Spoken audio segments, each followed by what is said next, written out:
Well, good morning, good afternoon, good evening, Notre Dame fans. Whenever you are tuning in to this week's Blue and Gold Roundtable, watch it live, watch it back, listen to this as a podcast. Just thank you for making us a part of your day. I'm Mike Singer. I cover recruiting and run our Blue and Gold YouTube operation. With me is Blue and Gold senior writer. Is that your title, Eric? Senior writer?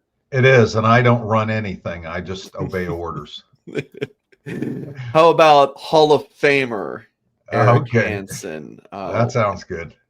It sure does sound good. Folks, please hit the thumbs up on this video. Subscribe to our channel for more content. Last week for the roundtable, it was just the two of us the entire time, and we do have a proper roundtable All right. today, so we'll have some folks joining us. So really looking forward to today's show. We have a ton to talk about after Notre Dame's 49-10 victory over Navy. Great show last night with Robbie Toma. For the post-game show, we have this today. Of course, Football Never Sleeps is on our second YouTube channel. You can find the link to it in the description of this video. Football Never Sleeps, of course, with Eric Hansen and Tyler James. And then we'll be live Tuesday to react to the college football playoff rankings. Those come out at 7 this week. Correct. So we'll probably be live at like what time do you guys get back from we'll talk about that, but we'll be live. They have the interviews at the Goog, so we'll have to figure that out, but we'll be the logistics, but I would plan to be live pretty much It won't butt up against it. I'd be ready to go when you need me to. Well, we'll be probably 7:10, 7:15. We'll be live as soon as we can now that we got a groove of what how quickly the playoff committee announces it through ESPN. So but Eric, let's talk about this game real quick. Notre Dame, or not real quick, take as much time as you need to, but Notre Dame 49, Navy 10. Close early. Notre Dame takes a 21-10 lead in the halftime, but then 28 to 0 is your score in the second half. So strong performance for the Irish against Navy. Came into the game 7-1. Yeah, I think when you are trying to build your resume against teams that are not ranked, this is the ideal of what it should look like, where you kind of hold that team to season lows in certain areas, penalty free, turnover free. You play a lot of guys in your depth and they contribute to the victory and to the scoring and so forth. You know, the really only thing you can nitpick is punting. You know, they didn't punt well and they didn't have to do it very often. So other than that, Mike, what I like, where this team is really different to me than the 2015 team, was that team felt like in November it was just trying to hang on. Don't mess this up. Yeah. We can get in the playoff. And this one's like, you know what? We're going to go take this. We're going to attack it. And that felt like the vibe that I was getting from the team last night and its coach. Do you think it like showed to the playoff committee that Boston College game was a fluke? Absolutely. I mean, it made it look like an outlier. I think Navy would beat Boston College. Yeah. And Navy did a lot of the same things tactically, defensively that Boston College did, and Notre Dame took care of business. Yeah. And so there was, again, a lot to like. I realize a lot of people say, hey, well, Navy's starting quarterback wasn't healthy. Braxton Woodson, that was his third career start. He's played a lot. He's a big kid, 6'3", 215. But, I mean, they beat Blake Horvath last year and by a pretty wide margin when he was the starting quarterback. But, yeah, it was – and that's another reason Notre Dame could have let down. We're just playing the backup quarterback. And they played like they were playing Roger Staubach at quarterback for Navy. Forgot to mention, folks, that Academy Sports and Outdoors is proudly honoring our brave military and first responders for everything they do to protect protect our nation and serve local communities. Their unmatched dedication and countless sacrifices deserve recognition. From October 19th through November 11th, so a couple more days, Academy is giving them a salute with 10% off sports and outdoors purchases at local Academy stores and online at academy.com/discount. Exclusions apply. Yeah, Woodson runs for 100 yards, and he definitely made plays. So, I mean, but Horvath, I believe, is a better passer. Horvath is the better passer. And, Notre Dame was down some defensive linemen, including, key interior defensive linemen that have played against that offense, Rubio and Heinisch. And you had some guys like Elijah Hughes and Sean Sevillano and Armel Mukum playing high leverage snaps in that game. Yeah. and played pretty well. But yeah, Couple quick Hermanson's a handful. comments from RK Anderson. Any new commits after the Navy game? SIG had to have been close. No, we're not going to be covering recruiting in this video, but we will in videos to come at Blue and Gold, and of course blueandgold.com. Myself and Kyle Kelly have been working the phone, so we'll have more reporting on that on our website, and then probably like Tuesday afternoon, Kyle and I will record and post a video talking about the recruiting weekend. Yeah, how about this? I mean, usually you don't even talk about extra points unless they don't go in, but this is a talking point that Notre Dame went 7 for 7 on extra points. That's just how bad the kicking has been lately, that this is a big thing. But hey, Eric Schmidt, confidence up, Eric? Yeah, I do think so. And the crowd had a thunderous roar when the first one went through, and it never really died down through the seventh one. I guess at that point it was pretty accepting. I mean, but that was good. And there was not a situation in the game where Notre Dame turned down a field goal, where they said, we're not confident enough, let's just go for it here.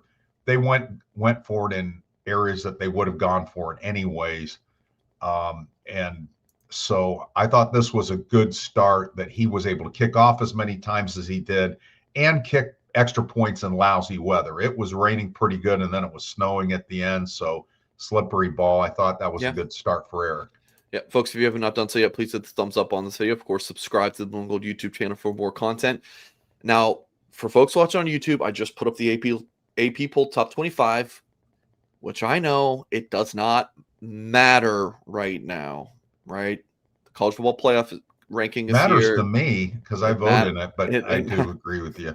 It doesn't matter in the big picture. It does not matter in the big picture, but as we always talk about, it usually does it ends up being pretty similar to the CFP ranking, which I've talked about at length before. I have a kind of a bone to pick with that. But hey, Notre Dame was number 10 last week. They move up to number 9 with BYU losing. I'm guessing there's a flag in the Bears game. I can see Jack Sobel losing his mind backstage. Just caught me off guard. So up on the screen, you have I'll read it out for folks listening to this as a podcast.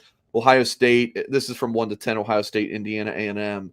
So there's your unbeatens to the highest ranked one-loss team, Bama, Georgia, Ole Miss, Oregon, and then Texas A&M, your highest ranked two-loss team, Notre Dame at number 9, and then Texas at number 10.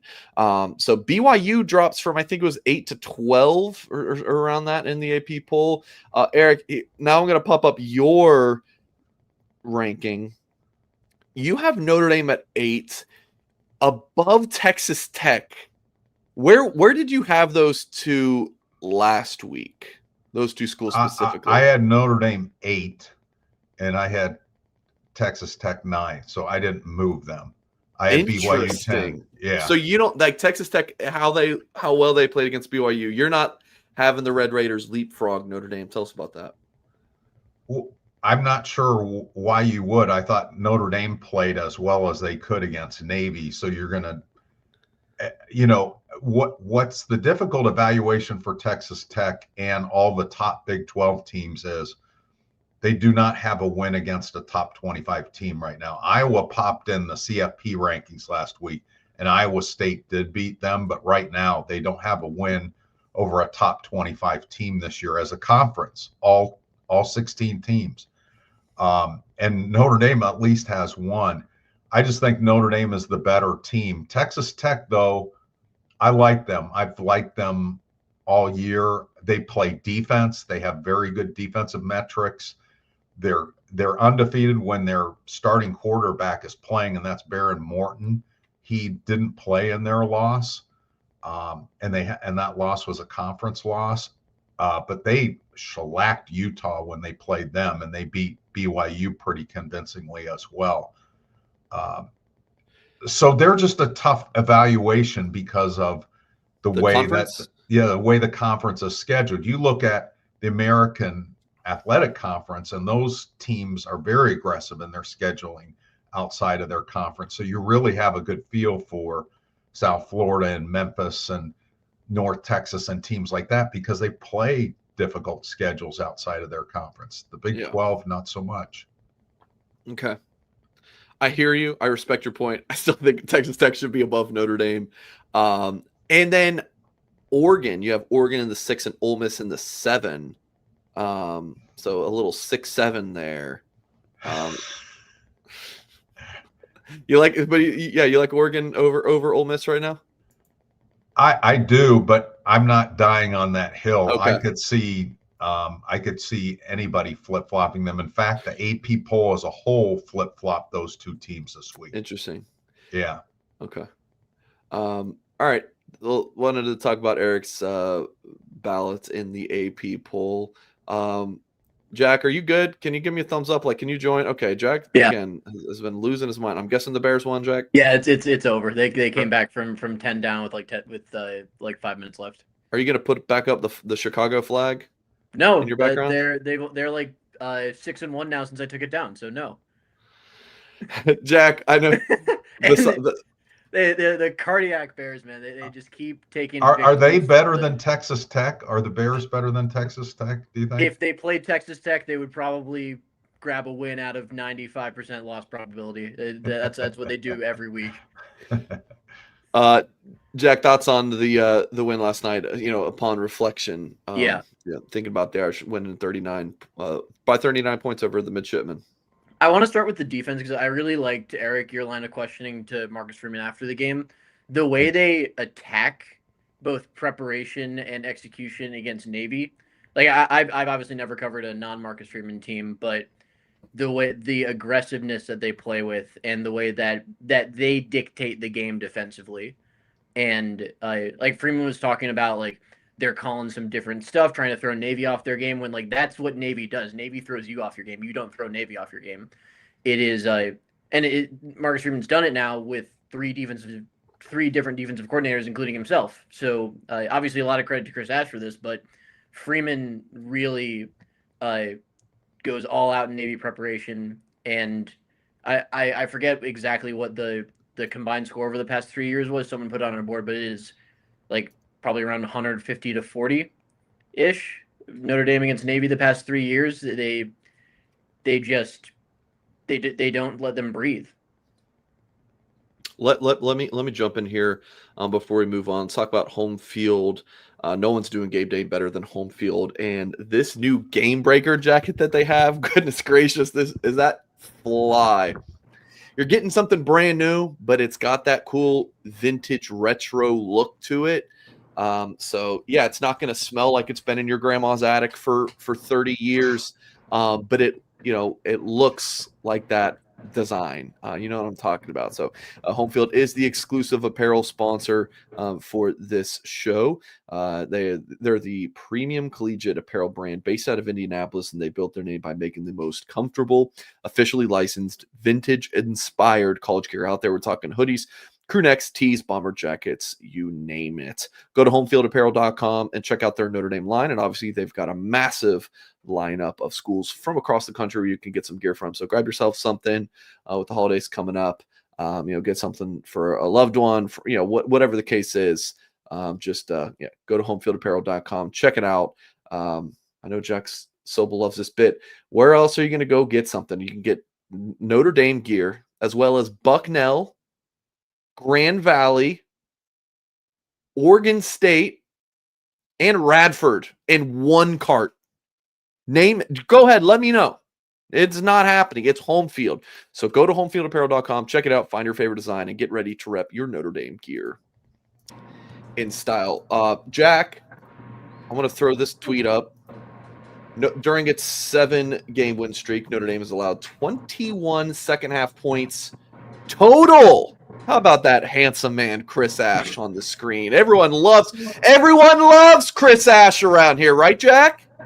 I was reluctant to tweet that because I knew you'd be insufferable about it. Here we are. Yeah, here we are. I am glad. Quick side note: I'm glad that you mentioned Oregon State in that group because they had one of the most hilarious losses you'll ever see.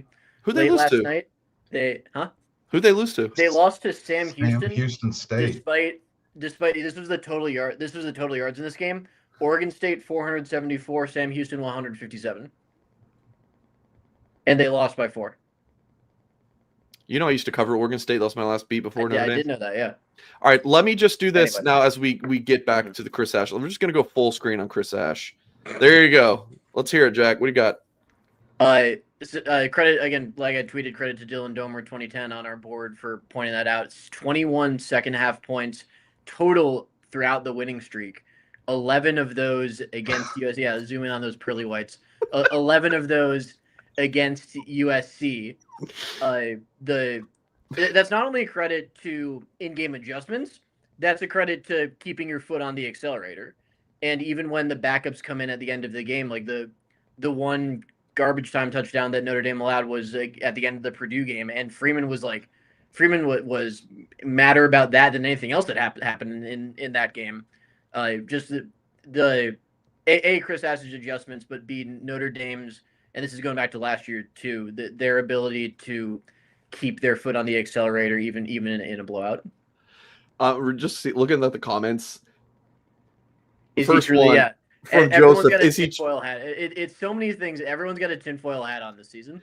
But Dean says we will all be back on the fire ash if we lose to Pitt. So Jack, I know you've probably seen me say this 2 or 3 times now. When the defense is playing good, it's, well, is he even the DC? It's probably Freeman. But if the defense gives up a touchdown to Navy or Boston College, it's, damn it, Chris Ash. It's Chris Ash can literally not win with certain fans. It's comical. I'm having a blast with it. But Eric, your thoughts on this? Maybe not my trolling, but your thoughts on that stat, 21 second half points. It's remarkable, and it goes to the adjustments that go throughout the game. And Navy, as much as anybody, causes you to have to adjust in game, not wait till halftime. I mean, Notre Dame, Navy got some things in the second quarter. That was their best quarter offensively. And then Notre Dame had an answer for everything in the second half. So whoever's doing it, I believe in collaboration between coaches. The whole thing that, well, this is Marcus and this is this. I mean, wouldn't you use your resources? I'll give you an example, even just from us. There's times I'm talking to Jack and it spurs a great story idea. You running that clip of me talking about Brian Kelly inspired the column I did on Brian Kelly. I'm not sure that I would have gone down that path without seeing myself say those words. Such a good clip. Cutting that out and putting the Tom Rinaldi piano music behind it. I love it. I also, to add real quick to Eric's comment about how important the adjustments were against Navy, like Navy ran a different offense than we thought they were going to run, because they were like Ty and I talked about in our stand-up, like they were much more traditional flex bone than you expect this Navy team to be, because with Horvath they're like part flex bone, part shotgun, veer, crazy stuff out of that, and you expect them to pass more. This was very traditional Navy triple option, and I thought Notre Dame adjusted really well to that. Obviously, the Notre Dame offense did play really well. And tweet from Tom Zwiller. CJ Carr is the first Notre Dame football freshman quarterback since at least 95 to pass for over 200 yards and 3+ touchdowns while posting a passer efficiency rating above 250. Quite a stat. We'll finish the day 13 of 16 for 218 yards, 3 touchdowns, and that rating of 257.6. Let's bring in Kyle Kelly to complete the roundtable. Kyle, what do you got on CJ's performance? First thing I have is a new microphone. How's this sound, Mike? I know dude, you sound fantastic. Yeah, so this microphone might be ownership of Inside ND Sports or Blue and Gold. Thankfully, we're both on the On3 and Rivals network. I was in my office earlier this week just digging through some stuff. I forget what I was looking for now. Oh, it was yesterday. I was looking for gloves for the game yesterday, and I found this microphone. So I need a stand for it now. But no, dude. Hopefully the audio sounds pretty good. No, we're doing this now. This is a very professional show now. I feel like I need to stand up now. I feel like Kyle's gonna do something on The Voice here, and I need to turn my chair around. I gotta just to even the scales a little bit. I gotta rip out my Wi-Fi router. Oh, Unbelievable. Yeah, hopefully you don't turn your chair to my CJ Carr take. Because I think we're watching one of the best quarterbacks in college football kind of unfold before our eyes, at least develop before our eyes into a pretty highly touted NFL draft prospect, in my opinion. This is not the main part of my take that I wanted to offer out there, but just giving some background, like I don't really get to watch a lot of Notre Dame's home games like really closely because I'm so dialed into our recruiting coverage. But yesterday, because of the rain, actually, I was able to get inside and get some of my recruiting coverage done early. So was able to watch the Notre Dame game closer than what I probably have this season, at least at home. And I felt that CJ Carr was once again extremely sharp, on point, probably his best game in several weeks now. Then I started diving into the numbers. I mean, you know what the stats are. 13 of 16 for 218 yards, 3 touchdowns. Passer rating was perfect on 158.3 in terms of an NFL passer rating. I don't know why it's that number, but I think that speaks volumes to CJ Carr's efficiency. Obviously, he's one of the best in the country in that stat.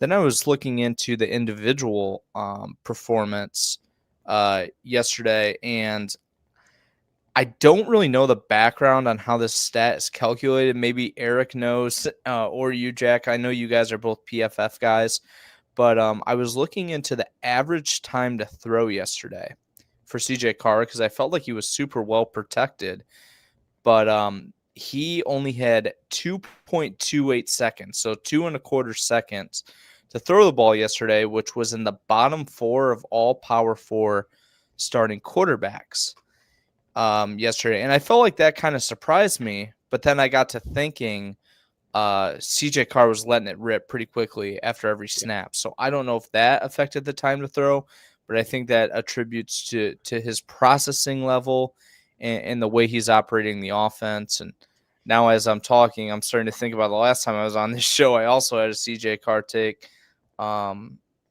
Probably to start and maybe some of these similar points. But I know as being a Browns fan, in terms of always being in the quarterback business, that we are seeing probably one of the best quarterbacks at Notre Dame in quite some time. And I think because of that, Notre Dame could possibly go to some levels that they haven't reached in quite some time as well.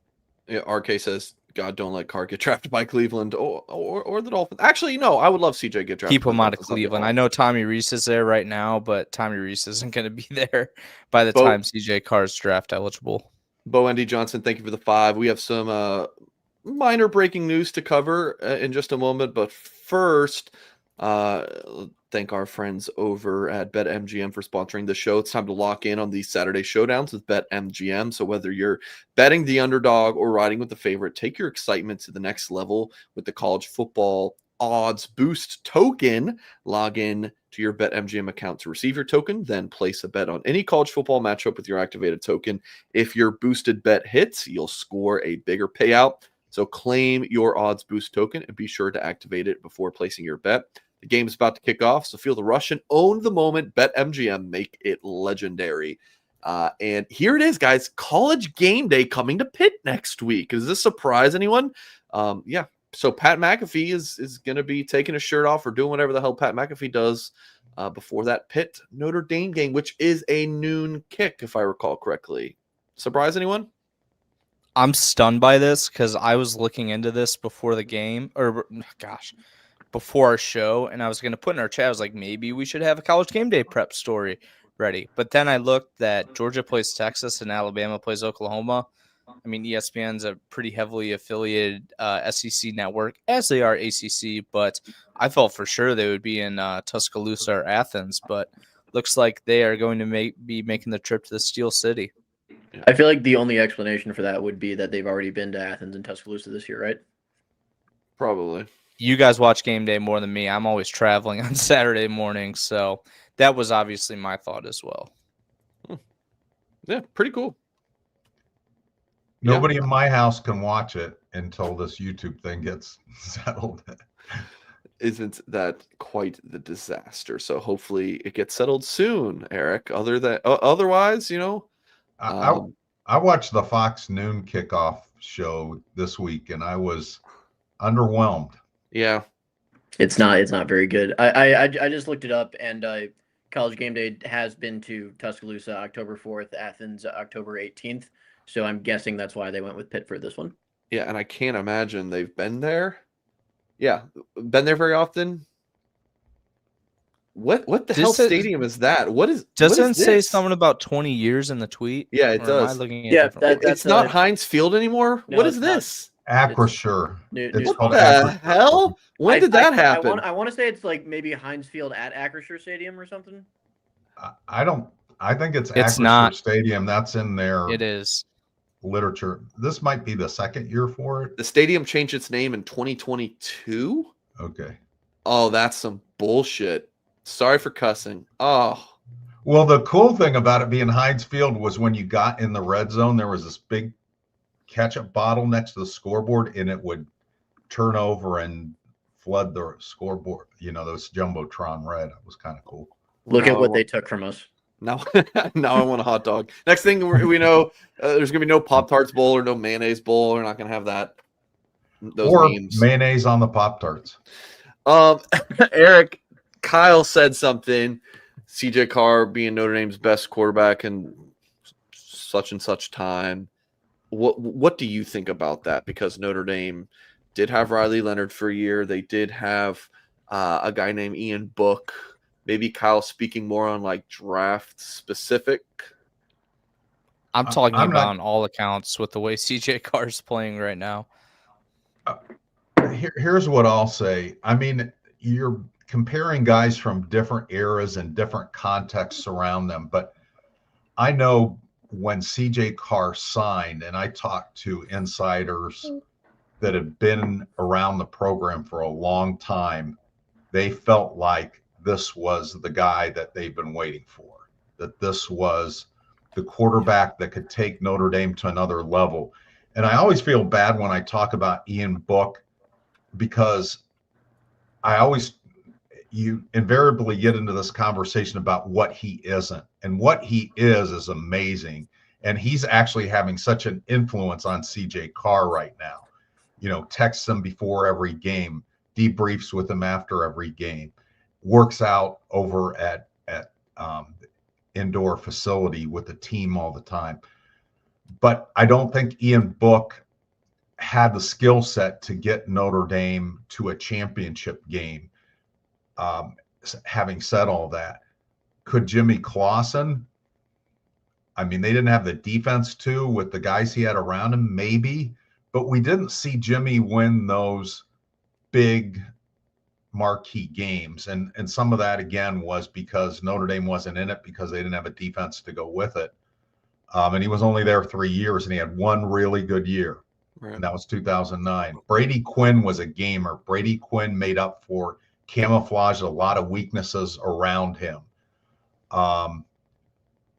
You think about Rick Meyer, you think about Tony Rice. I mean, different kinds of quarterbacks in different eras. But I think what Kyle said, I hate to say that Kyle was right for somebody that keeps his gloves and his microphones in the same drawer. But Kyle,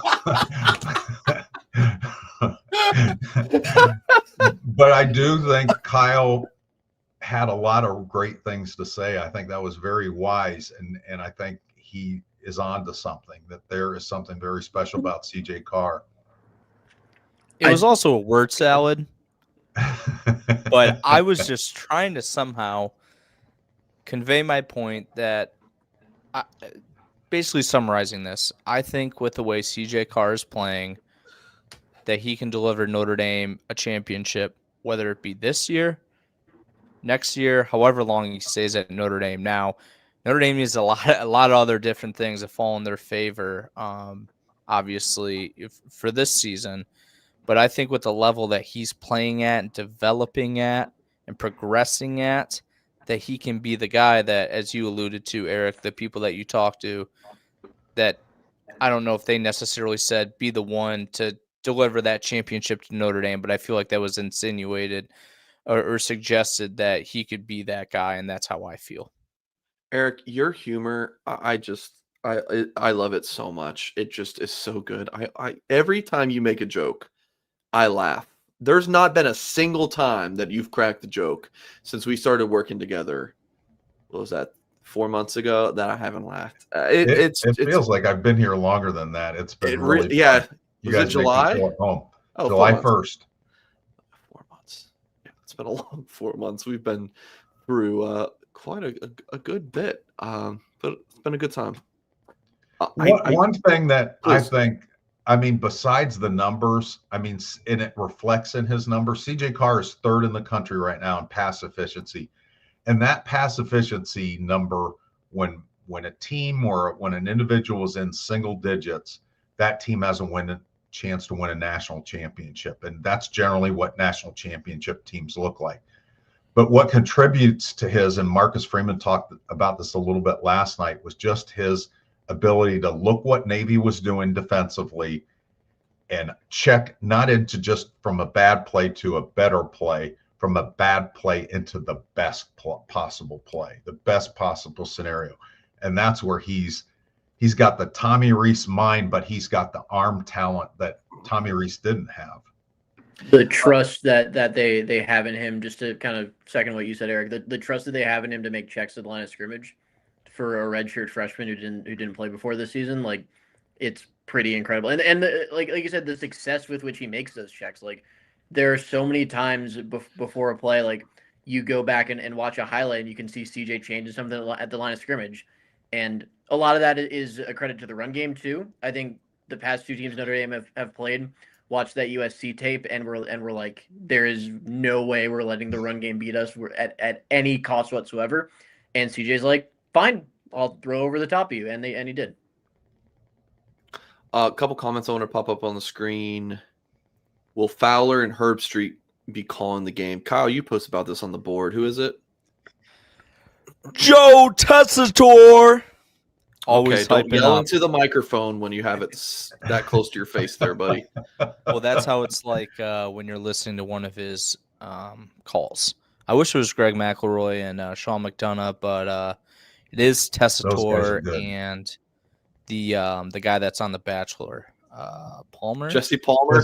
Yeah, you weren't even alive. You weren't even alive when Jesse Palmer was on. Okay, here's a trivia question. Doesn't he host it? I think he does. Here's a trivia question about Jesse Palmer. His brother is a trivia question for Notre Dame. What did his brother not achieve that everybody else at his position since has achieved? Is he the tight end thing? It's the tight end thing. He's the last one not to get drafted. Last starting tight end not to get drafted for Notre Dame. Is his brother not Carson Palmer, or am I Billy Palmer? Billy Palmer. Unrelated to Carson Palmer, or I could have sworn unrelated. Not related to Carson Palmer, related to Jesse Palmer. I am so yeah, I proud thought maybe Carson was related to Jesse, but obviously that's not the case. Carson's brother is Jordan Palmer. Yeah. He was a Bear backup way back. You're right. Way back when. R.K. Anderson, it's the junk drawer. Everyone has one regarding the gloves and the microphone. So I love a good junk drawer, but gloves and a microphone just don't belong in a junk drawer. No, the gloves, yes, right. But the microphone. I got to explain myself. Let's hear it. Mike knows about this, but I had a vehicle that was totaled a couple summers ago, and I had like all my stuff that I take on the road with me in it, and I threw it all into this one bag, and I have not gotten to that bag in about 16 months. So that's where I had my knit hats, all my like extra chargers and work stuff. So I was hoping to find some gloves in there, but instead I found this lovely microphone, which I'm sure the audience is, the audience. Don't yell in it. Yeah. Speaking of being in your bag, how about Jeremiah Love? Jack, you like that? Jack, what? I thought you would have liked that transition of like being. Speaking of being, it's fun. It's fun. Yeah, okay. Good, done good job, Mike. Do you want, how about this? Like a pat on the back? How about this touchdown run by Jeremiah Love from 48 yards out? How impressive was this play? I've never seen anything like that. We got the rare Eric curse word in the press box after this play. So, yeah, how does someone in this position score a touchdown? How is that possible? If you play the clip out like a second late, like a split second later, you can see 6 Navy defenders with their knees on the ground, and 1 Jeremiah Love who has no part of him touching it. It's incredible. 6 of them were in the area and all fell down, and Love did not. Yeah, It's like bowling pins. Can I toot my own horn real quick? no. Well, I'm gonna do it anyway. I was gonna say the same on thing. a big microphone that came with the gloves. Yeah. So, I mean, gosh, Jack's probably so annoyed by this. by now. If you're about to Everyone tell is. the Indiana story, I am. no. Okay, so the Indiana No. story, but let me say this. Yesterday when I was watching the game, put it on the message board. You Every called a time, touchdown run. not that specifically, but I was just referencing that every time Jeremiah Love has a football in his hands, like the play is never over. And I don't know if there's any guy I can say about that in college football, NFL, maybe Saquon Barkley is like one of those guys, but in terms of Notre Dame players, I don't know if they're, and I actually wanted to come into the show asking Eric this question, like, when's the last time Notre Dame has had a player this dynamic where you knew every time he touched the football, or most of the time when he touches a football, that there's a chance he could take it to the end zone? Was Rocket the last guy? I'm trying to think. I mean, Rocket is when you were going through your preamble there. Rocket was what popped into my head. And then I'm trying to think if there's somebody in between. I mean, they've had a lot of good running backs. How about Kyron? Kyron was different. He's different, but that North is- Carolina game, like he could Yeah. take it. He had some long runs. I think Kyron deserves a shout. I think Kyron is a different kind of back. I didn't think of him as a home run hitter as much as I thought of a guy that's never going to strike out. But you're right. I mean, he had that North Carolina run. He had some big, big plays, and he was a guy that lifted everybody around him. We were talking about this in the press box, and maybe they had their fingers in their ears when I was talking. But I mean, Jeremiah Love is a guy, if you're voting for the Heisman, you need to see him. Yeah. Because you look at his stats and you go, well, 94 yards against Navy. But then when you look and see what that 94 looked like, man, it's amazing. And I mean, he's done some things in his career that I've not seen anybody do. I will say that. Rocket was different. I mean, Rocket was lightning, every time he touched the ball. Jeremiah brings that element of strength and power with it, which you think of that 2-yard run against Penn State, probably the coolest 2-yard run I've ever seen in my life. And then just those long runs. I mean, there's a reason that Jeremiah Love is the only player in Notre Dame history with 290-plus yard touchdown runs. So he's amazing. I mean, he's just a different player. But there were other very, very good running backs who had their own brand and had their own. And Kyron Williams is one of them. And there's others too. But, that was, I mean, you go back to Bettis, was a different kind of guy, and he was in the same era as Rocket and so forth. They're just different, but man. These are some of the reasons why I think that Notre Dame can be a national title contender. The way CJ Carr is playing, with the way that Jeremiah Love continues to play, the defense, I mean, the commentary and conversation on the board has been about Chris Ash in the defense in the second half. I don't know the exact stats, but basically, yeah. Eric, we talked want to about bring it up. There's just so. I think the opponents are what they are, but I think Notre Dame is proving that they're and I think their ranking reflects it. Like our Ari Wasserman from On3, was borderline irate that Miami was ranked ahead of Notre Dame, even though both teams had 2 losses.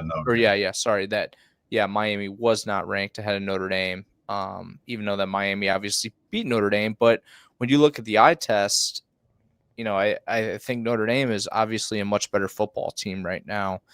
They got to get healthy on the offensive line. I think they still have to see Eric Schmidt get one through the uprights on a field goal try. I mean, there's a couple other things, but I think the pieces for the second consecutive year are all starting to come together again. All right, I have several things I want to kind of go rapid fire on, but first, some bracketology. This is from Andy Staples, and as we learned last week, Eric, this is bracketology based on just like where things. If the tournament started today, this is where it would project. Now there's Tulane in the 12 here, which Memphis was it last week, so I'm not sure what changed with the group of 5 ranks. But Eric, can I ask you something? Is there a scenario where Duke wins the ACC and the ACC gets left out? I think that can happen because it's the 5 highest ranked conference champs. It's not the 4 P5s in the group of 5. You could have a Tulane and a USF or something like that. James Madison and USF, right? Am I wrong here, Eric? I'm confused a little bit by the question. So you're saying, okay, but it has to be champion. So Tulane and USF are in the same conference. All right, James Madison and Okay. Memphis, whatever. Okay. Yeah, Memphis is also in that conference, but James Madison isn't. They are in a different conference. Yeah. Or San Diego State or Boise from the Mountain West. I don't think there's I don't think the ACC is going to get left out, but that'd be a ticklish situation because Duke is not going to be ranked. I think they have to. I think they have to. I do think they have to rank the Power 4. And Duke is going to have a hard time winning all the tiebreakers right now with who's all right. All right, you're ruining my fun, Eric. Okay, but it's the thing that's good for Notre Dame is the Louisville loss and the Virginia loss make it much less likely that the ACC will have multiple bids, that they will have 2 teams in or 3 teams, what it was looking for a while. And the other thing that makes it interesting is that with your devil's advocate and Ari's, I haven't had my nap or my binky yet conversation. Seriously, he was that upset about it. Come on, man. Relax. The first set of rankings is okay by his thing now. Louisville, Virginia, Notre Dame, and Miami all have the same record. All have 2 losses. So they should be ranked Virginia, Louisville, Miami, Notre Dame in that order. Virginia should be ranked ahead of all of them because Virginia beat Louisville, Louisville beat Miami, Miami beat Notre Dame. That's where it gets silly with this, but it's head-to-head. Your little mocking stuff. Eric's on fire today. I do the mocking stuff all the time. I like the guy too. I like a lot of his stuff, but it just seemed like a strange hill to die on with a whole bunch of games to play and rankings to go. But I mean, I do see his point. Just simply when you go, well, I'm going to avoid talking about this. Jack, go ahead. I think okay, Kyle, should Louisville be ranked ahead of Miami because they have the same no. I mean, I was just saying, I think he looked at it too much of a surface level that Miami beat Notre Dame, therefore they should be ranked ahead of Notre Dame. But I don't think he and Louisville beat Miami. Exactly. I don't think he put much thought beyond that. And that's what you have to do. Yeah, no, you're right. You're right, and that's our point. Yeah. You have to. I mean, you have to sit there and say, okay, here's how this plays out in the real world with everybody else. If you're going to make that rule just for Miami and Notre Dame, it has to apply to the other situations. If it's end all be all head to head, and then what's the use of playing the rest of your games? Well, we beat Notre Dame. We can screw around and lose to a PUD team, like SMU. Here's the other thing I think Ari said is that now I actually have Miami higher than a lot of people, but not ahead of Notre Dame. So I want to make sure I'm citing all this correctly, but I was listening to this stuff on the way to South Bend yesterday, but I'm pretty sure Ari also made the comment that Notre Dame and Miami had to play again, like who would be favored in that game? It would be Notre Dame. Probably it'd be Notre Dame. So I think that's the other way to look at it. I mean, that's who I think would win the game. Now, I don't think you just throw out head to head, but I think it's one thing that you look at, and you have to look at everything on the resume. You can't just isolate things that support your argument. Well, they have a worse loss. Will they have a better win? You got to look at everything on the resume, and that's what takes the time to do this AP poll every week. Otherwise, I could do it in 5 minutes.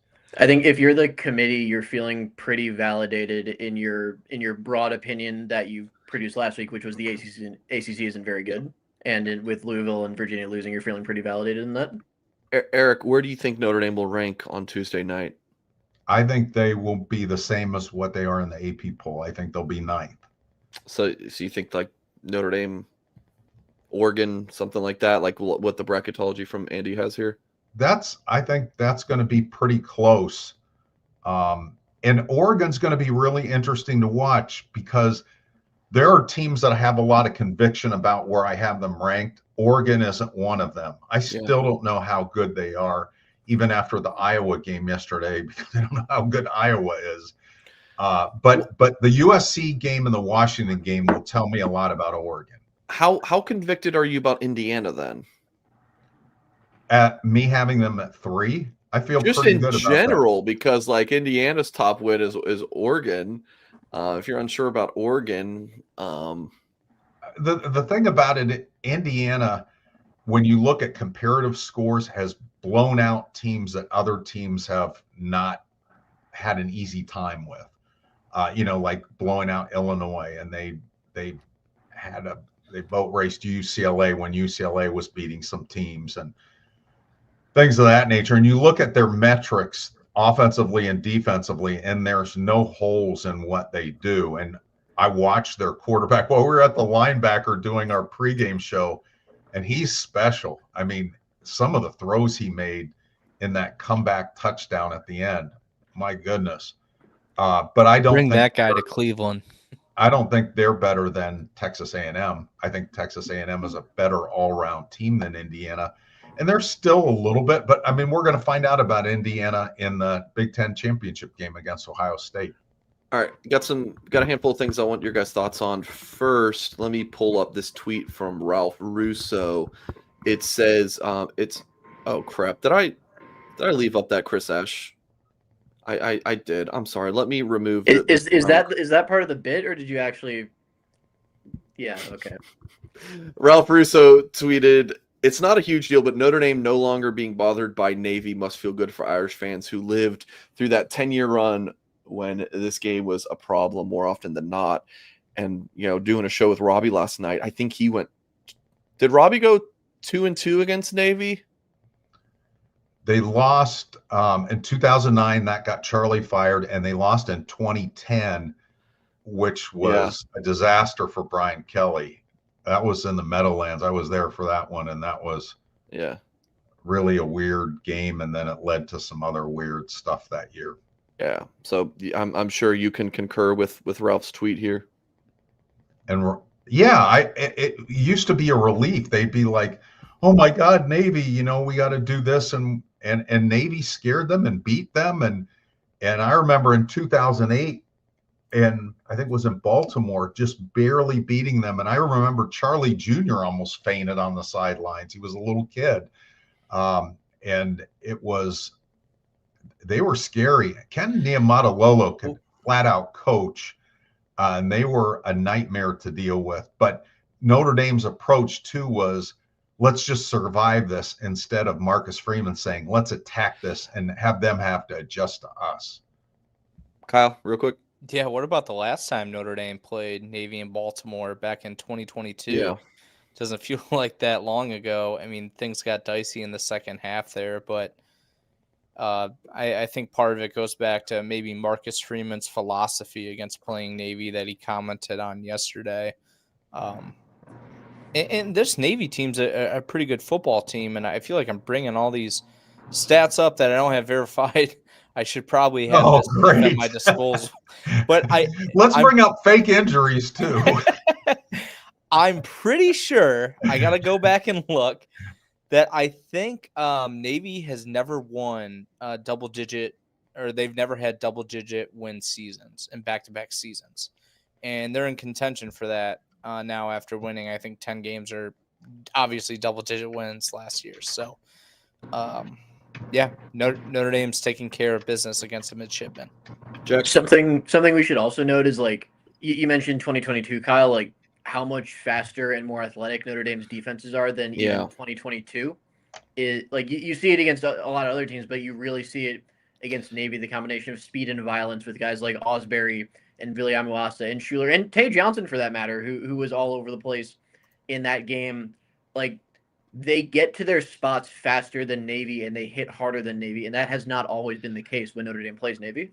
yeah, I completely agree with that. That's where I was going to go. Like, Notre Dame is just so skillful. Like, you just see these guys out there, and like Sneed and Schuler and like even Tui Halamak. He's another guy I should mention. They're just everywhere. Like, that game on Saturday is like a reminder to folks of why you don't see the triple option very often. Like, it's that, like, the defenses are just too damn good. Like, it can work against, you know, whatever low level AAC team, but when you come to Notre Dame Stadium, it's not going to go well for you.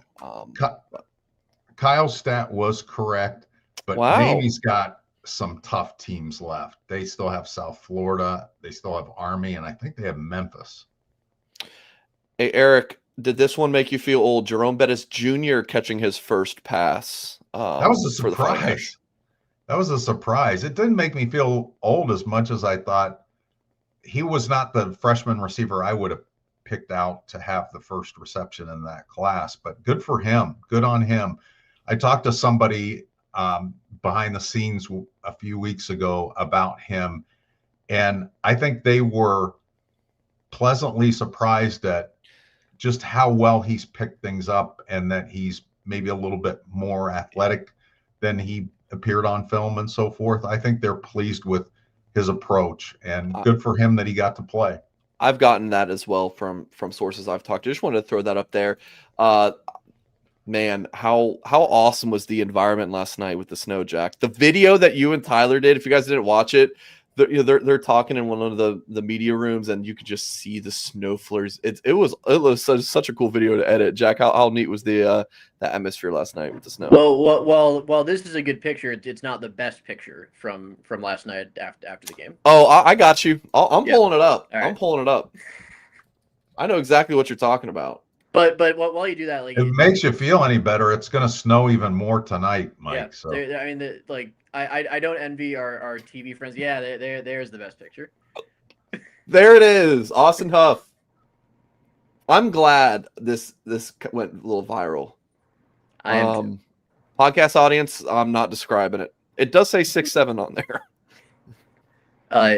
But I don't envy our TV friends who were down there for 3 hours instead of us who were down there for 15 minutes. But it was a really cool atmosphere, made cooler that Notre Dame was winning. I did see Boubacar Traore after the game, who he needed any more confirmation that his absence was not injury related. He did like a headfirst slide in the snow when Notre Dame ran back from Navy's end of the field to its own end for the alma mater, as per tradition. So that was fun to see. You're certain that was Boubacar, not Cam Williams, right? Because I saw Cam Williams' photo. I can understand the difference between the 250-pound Boubacar Traore and the 210-pound Cam Williams. and we did see the 210-pound Cam Williams almost catch a touchdown pass. This is Cam sliding. Or did Boubacar slide as well, Jack? You're muted, Jack. Boubacar slid first, yeah. Okay. I did see this on I trust Jack's reporting. I would too. But I just was like, I tweeted this. Don't picture. trust me with player identification. I didn't say I didn't, but I trust Jack. No, I'm saying I wouldn't trust me. I know what Kyle's talking about. Speaking of Cam, this is from Rip Jules earlier. He said, "Did we get a Cam Williams sighting last night? Number 5 at wide receiver." Like, I if I remember correctly, he was like the first receiver that Notre Dame kind of rotated in and depth chart utilization time. So it was like, yeah, Notre Dame's obviously winning that football game, but the game wasn't totally out of hand where it's like, all right, it's time to empty the bench. So he got a little run with the first team, and I thought that was cool. And should have had a touchdown probably, ball a little underthrown, but draws the PI. So that was nice to see. Little Cam Williams, he does exist. He's not a rumor. So It's important Kyle? to remember. I mean, that guy's only a redshirt freshman. I mean, this guy, he's going to have 3 years of eligibility still after this year. So I understand some of the concern because, Notre Dame has had some lack of success with those 5-star wide receivers in the past and, those guys transferring out. But I think that was a good sign for Cam Williams of that, he's starting to come along. One more thing I saw from GBSK12 says, I know Notre Dame did not need any help in the red zone yesterday. I still don't understand why they don't use Kenny Minchie in the red zone as he gives a running threat. It's November 9th, and we're still talking Kenny Minchie as a red zone threat. Do we have anyone who agrees here? Would they like to see that? So I don't know if maybe, but I do know what I would like to see in short yard situations from All now right, on. I like it. I know too. Pass on early downs, not late downs. Teams are gearing up. I think pretty much every time up until this game, Notre Dame has gotten into like a 1st and goal from the 5. They've run the ball. Teams know that they are gearing up to stop Love and Price at any cost. Throw on early downs. It's an easy touchdown. And once teams start adjusting to that, then you go back to the run. That makes everything easier on your offensive line. And we kind of saw that last night, that 4th and 1 play to phase on that little pass. Yeah. And the I think it was on 1st down, the touchdown to Ty Washington. Yeah, which I like had it. us all shocked. Who's number 7? 6 or so. Yeah, I've been saying this. Look, I don't think like the red zone thing needs to be like a Minchie package or like it can be a lot of different things. You can throw the ball, you can spread it out, like these short line thing. Short yardage, goal to go. Like you can get creative in there. It's just got to get a rhythm, and hopefully Notre Dame's got that rhythm. Kyle, do you want to add something? Yeah, I was incorrect in agreeing with Jack, and I mean this is a pretty tired About point what? by now, and I know Marcus Freeman's already addressed it essentially, but I think they should give Aeneas Williams or Jabron Payne a shot. I really think they should, and I know Marcus said that. I'm paraphrasing. I feel like this was a few weeks ago. He said, we basically have Jeremiah Love and Jadarian Price who are both capable of it as well. They just had to figure out the issues. But I think Aeneas Williams and Jabron Payne they've been successful before in those situations. And after seeing those guys run hard yesterday, I feel like they should be thought of more as a potential solution. I do like Aeneas Williams a lot, and it's tough luck for him. It's a tough draw for him that he's not playing this year because he obviously deserves to play, but Love and Price are just that good. I don't think the short yard issues have anything to do with the running backs. That's like, if it's an issue, it's like issue number 5. Yeah, I agree. Well, folks, please hit the thumbs up on this video. Subscribe to the channel for more content. We are going to end the show there unless anyone has some pressing matters they want to discuss that we didn't get to today. I don't. Real quick. I guess I'll leave it with this. Like, this is what happens, particularly offensively, when Notre Dame doesn't beat Notre Dame. No penalties, no turnovers, and I think they only got stopped once. How crazy is the no penalties thing, Eric? That is crazy considering Navy had penalties. Yeah, 6 but, of them. I mean, it's really, really difficult. And then and no turnovers. That I would have to go look and see when the last time they had neither. I bet it's been a while.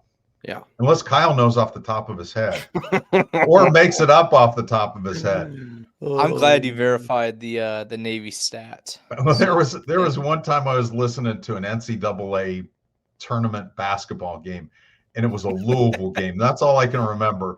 And the announcer goes, he's 11. He's had 11 free throws today. That's a school record.